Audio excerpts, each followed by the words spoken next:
season, but we'll kick things off with news that Arsenal have been waiting to hear from for a while. Victor Gyökeres is officially an Arsenal player, making that switch from Portugal to London. It's 63 million euros plus add-ons as well. Of course, a man who just tore up the Portuguese league, goal scoring for fun last season, has made that move, and he becomes the fourth biggest transfer in Arsenal's history. Declan Rice, Pepe and Kai Havertz, 1, 2 and 3. For more on this, Gab Marcotti joins us. We're hearing from Gab in a moment. But Stevie, what sort of game changer is this for Arsenal with regards to their title hopes?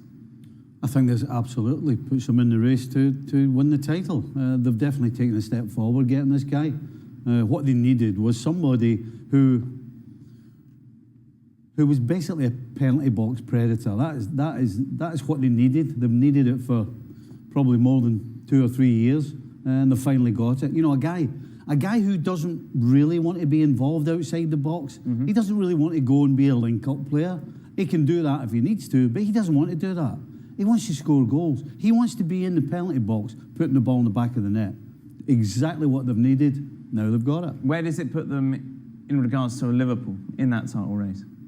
Well, just below Liverpool, but very much in the conversation, very much in the picture.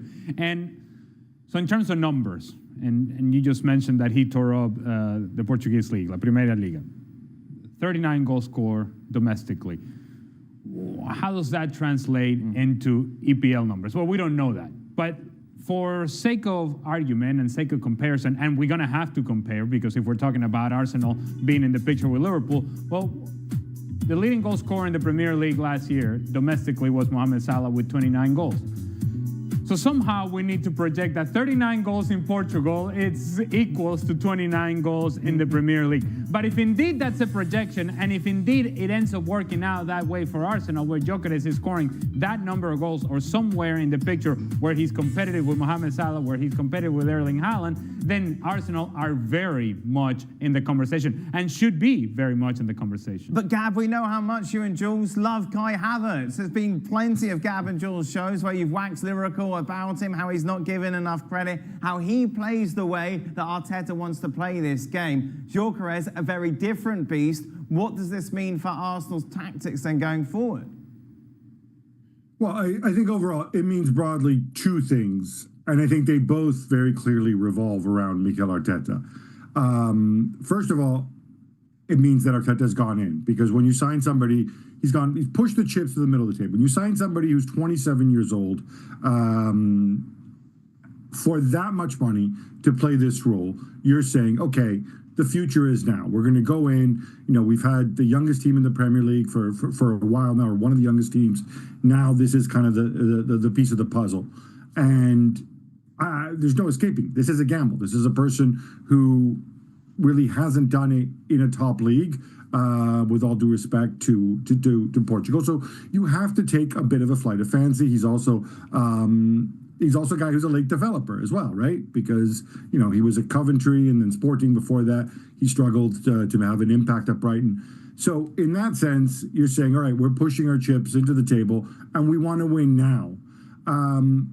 At the same time, though, I think it also shows from Arteta's perspective, hey, Mikel Arteta cannot change his mind, because it wasn't that long ago that he thought that Kai Havertz, not only was Kai Havertz going to be the answer at center forward, and for me personally, I think he still could have been, although he certainly needed help, but he believed in Kai Havertz so much that, you know, he let Nketiah go.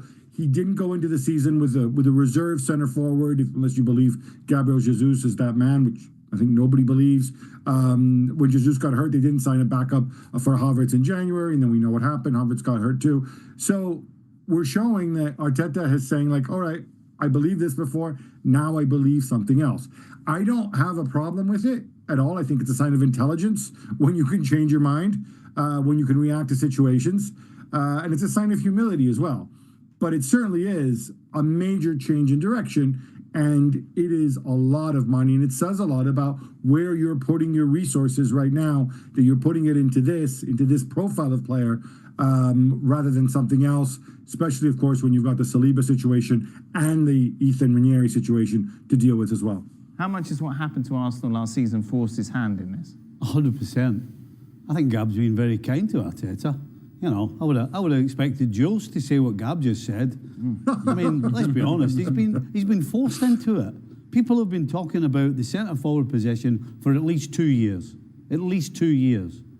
And now, having fobbed all the people like us and other coaches and anybody who you wanted to talk about with Arsenal, everybody said the same thing. And he said, no, I know better. Well, up until now, he hasn't known better, and he's been forced into this. So I'm not giving him huge amounts of credit, to be honest. Right. I don't think he had a choice. The narrative has also changed from the perspective of Mikel Arteta, in that earlier this week he was talking about how there would be 9 teams competing for the title. Yeah, right. That he's already deflecting, and let's talk about that group, that team. Don't focus on us. You make this sort of investment, you make this sort of signing, the attention is going to be on Arsenal, whether he wants it or not. If indeed, as Gab just said and alluded to it, if indeed you're pushing all the chips to the middle, well, that's because you're willing to play it for everything, for all. You're willing to lose it all, you're risking it all. And if you're going to risk it all, you're not going to risk it all behind 8 other teams, allow them to take the pressure. No, you want to be in the conversation, you want to be in the dance, then assume the role of one of the front runners in this league, and they are going to have to be.